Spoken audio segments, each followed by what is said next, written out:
Nancy's last night, Sacramento's oldest cold case. On what would become the last night of her life, Nancy followed the same routine she had every evening for months. She adjusted the sliding glass door just enough for her cat to slip through, never knowing that someone in the darkness below had been counting on this exact moment. The October air carried a chill that made her pull her robe tighter as she glanced out at the apartment complex, unaware that predatory eyes were watching her every move from a window across the courtyard. Everything seemed normal. The parking lot was quiet, most windows dark. A few late-night stragglers moved between the buildings, their footsteps echoing off the concrete. She had always felt safe here on the second floor, tucked away from the street noise and random passers-by. Ferris had left just minutes ago, kissing her goodnight at the door before heading back to his own place. Tomorrow would bring another day at the courthouse, another stack of transcripts to type up. In a month, she would be walking down the aisle to marry the man she loved. Nancy turned away from the balcony, leaving the door cracked open behind her. She didn't notice the shadow that had been watching, didn't see the figure that began moving as soon as her lights went out. She had no way of knowing that someone had been planning this moment, preparing for it with meticulous care. Someone who had been watching her routine, learning her habits, waiting for the perfect opportunity. The apartment fell silent except for the soft sound of her breathing as she drifted toward sleep. Outside, footsteps approached the fence below her balcony. It was a crisp autumn morning in 1970 when Detective Fred stepped into the apartment that would haunt him for the rest of his career. The call had come in just after 9:30. A young woman hadn't shown up for work, and her worried colleague had asked someone to check on her.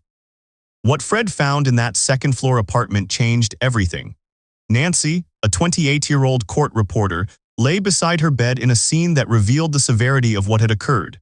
She had fought for her life with everything she had, the defensive wounds on her hands showing she had fought back. But Nancy's killer had paid a price for his brutality. A blood trail led from her apartment across the balcony and down to the parking lot below. Fred examined the path carefully, noting how the attacker had climbed over a fence to reach the second-story balcony, a move that required considerable agility.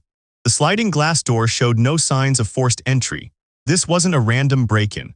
Someone had specifically targeted Nancy. Fred's team worked the case with determination that bordered on obsession. They interviewed 500 people in the weeks following Nancy's death. Among the hundreds of people they questioned was a 27-year-old man who would later prove to be the most significant interview of the entire investigation. Richard lived in the same apartment complex as Nancy, just across the courtyard in a unit that provided a clear view directly into her apartment. At the time, he seemed like just another neighbor offering to help with the investigation. Richard came in with his roommate, and both men provided alibis for each other.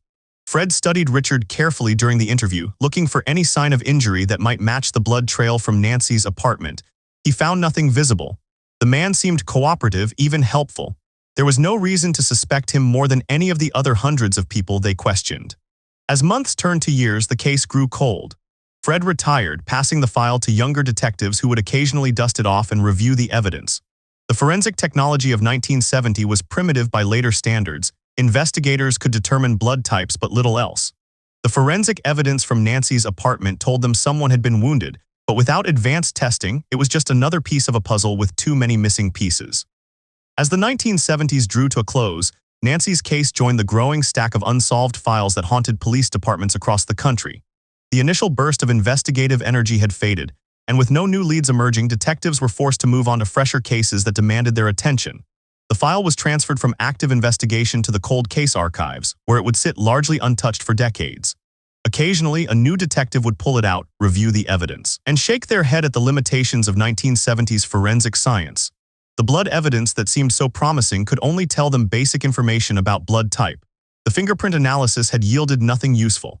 Without witnesses, without the murder weapon, and without any clear motive connecting the hundreds of people they had interviewed, the case seemed destined to remain forever unsolved. Nancy's family called periodically, hoping for updates that never came. Her fiancé, Ferris, tried to move forward with his life, but friends noticed he never quite recovered from the loss. The case that had once consumed the department's resources became just another tragic reminder of how some crimes simply slip through the cracks of justice. 35 years after Nancy's death in 2005, a determined detective named Mickey picked up the file. Something about Nancy's story captured her imagination and refused to let go. Here was a young woman with her whole life ahead of her, engaged to be married, working in the courthouse where Mickey herself spent her days. The injustice of it burned in her chest. Mickey had a crucial advantage that Fred and the original investigators never possessed: DNA technology. By 2004, just 1 year before Mickey took over the case, forensic science had advanced dramatically from the primitive blood typing available in 1970. The crime lab had finally developed a complete DNA profile from those crucial red drops left by Nancy's attacker, creating a genetic fingerprint that could potentially identify her killer. What made the case even more haunting was that Nancy wasn't alone. 7 months before Nancy's October 1970 death, in March of that same year, another young woman named Judith had been murdered under eerily similar circumstances. Like Nancy, Judith was in her 20s, a professional woman working as a nurse at a local hospital. Like Nancy, she was engaged and planning her wedding. Most troubling of all, Judith lived in the same Arden area, just blocks away from Nancy's apartment complex, close enough that the two women could have seen each other's buildings. Judith had disappeared from a hospital parking lot in March 1970, her car found in its assigned space but no trace of her anywhere. A month later, hikers discovered her body in a shallow grave, found deceased from injuries sustained during the attack. The similarities were too striking to ignore: two engaged professional women, both in their prime, both killed within months of each other in the same neighborhood. Mickey couldn't shake the feeling that the same person might have taken both young brides-to-be. Every week for 15 years, Mickey ran that DNA profile through state and national databases. Every week, she hoped this would be the time they found a match. Every week, she was disappointed. The killer's DNA wasn't in any criminal database, which meant he either had never been arrested for a serious crime or he was already dead. The weekly ritual became almost meditative for Mickey. She would sit at her computer, upload the profile, and wait for the system to search through millions of DNA records. The negative results never discouraged her completely.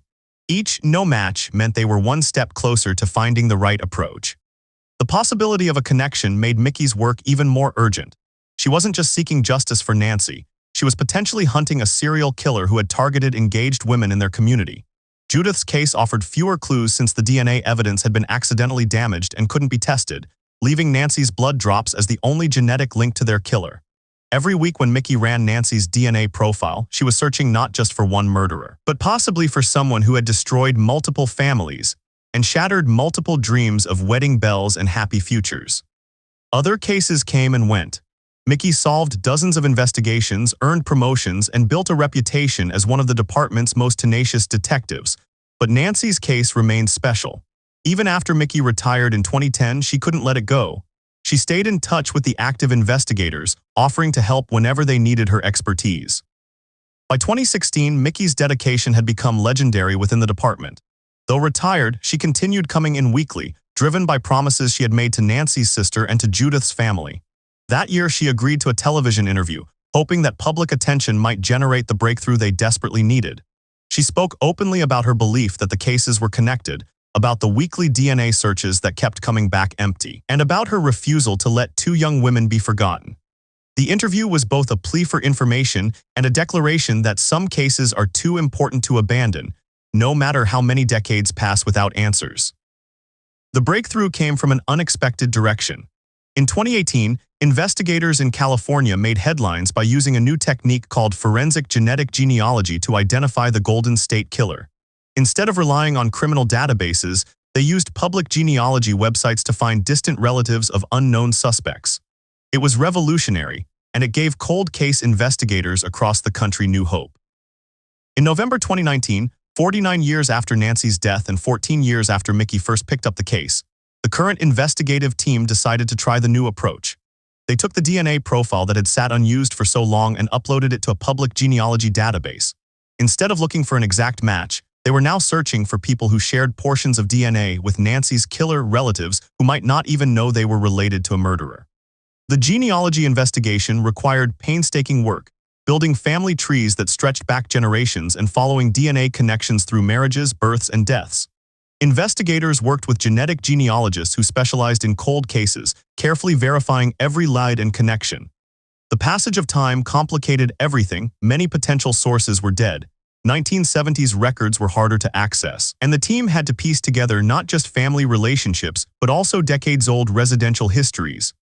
Months passed as they identified and ruled out several possible suspects, some with solid alibis, others living in different states when Nancy was killed. The process was frustrating, but it represented more progress than they had made in decades. Then, in July 2022, everything clicked into place. The genetic genealogy led them to a family line that included a man named Richard, the same Richard who had been interviewed back in 1970. The investigators couldn't believe it. Nancy's killer had been questioned within weeks of the crime, had sat across from detectives and answered their questions, and had walked away free.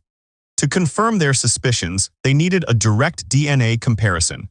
Richard had died in 1997 from complications related to alcoholism, but the investigators were able to obtain DNA from a living relative who agreed to help. The comparison was definitive. Richard was Nancy's killer. The revelation was both satisfying and deeply troubling. Richard had lived in the same apartment complex as Nancy for several more years after killing her. He had continued his normal life while her family and friends grieved.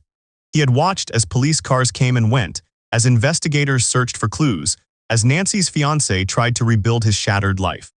The evidence suggested that Richard had planned the attack carefully.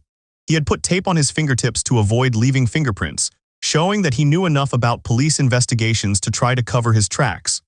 His apartment had a direct view of Nancy's, and investigators theorized that he might have been watching her, perhaps developing an obsession that eventually led to violence. The motive remained unclear. Richard had no history of violent crime, though he had been arrested for drunk driving.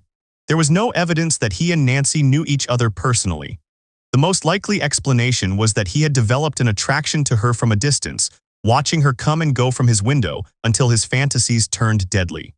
On a summer day in 2022, more than 50 years after Nancy's death, investigators held a press conference to announce that they had solved the county's oldest cold case. Mickey, now retired but still passionate about the case that had defined so much of her career, sat at the front of the room with Nancy's sister and her husband. The announcement was emotional for everyone involved. Nancy's sister had spent decades wondering if her sister's killer would ever be identified. She had almost given up hope that the case would be solved.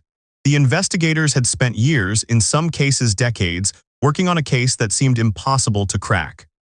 The solution brought a form of closure, but it wasn't the kind of justice that anyone really wanted. Richard was beyond the reach of human law, having died 25 years earlier. There would be no trial, no opportunity for Nancy's family to face her killer in court, no chance for a judge to impose a sentence that reflected the magnitude of his crime. Still, there was something powerful about finally knowing the truth. Nancy's family could stop wondering about the identity of the person who had taken their loved one away. The investigators could close a file that had haunted their department for half a century. And Nancy herself, in whatever way the dead can find peace, was no longer the victim of an unsolved crime. The case became a symbol of how persistence and advancing technology could bring justice even decades after a crime. The same techniques used to solve Nancy's case have since been applied to hundreds of other cold cases across the country. DNA databases that didn't exist in 1970, genetic genealogy tools that seemed like science fiction just a few years earlier, and the dedication of investigators who refused to give up had combined to solve what once seemed unsolvable.